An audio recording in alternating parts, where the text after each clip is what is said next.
ఒకటి రెండు కాదుగా అనేకమైన పావుల్ని ఆయన మెడలో వేసుకుంటాడు. ఈ పావులు ఎక్కువ ఆయుర్దాయం కలిగినటువంటి చిన్న చిన్న పావులు కావు. ఏడాదో 2 ఏళ్ళు 5 ఏళ్ళు 10 ఏళ్ళు బతికేటటువంటి పావులు కావు.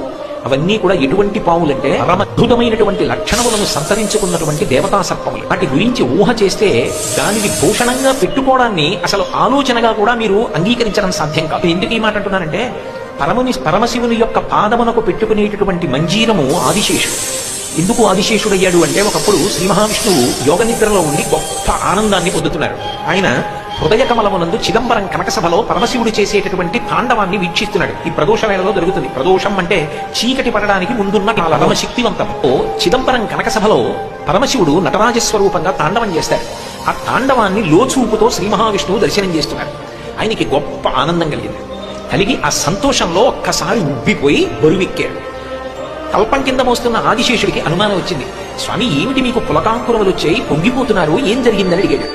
నేను చిదంబరం కనకసభలో శంకరుడు చేస్తున్న తాండవాన్ని చూస్తున్నాను రా, ఒక్కసారి నువ్వు కూడా చూసిరా అనుగ్రహించానండి.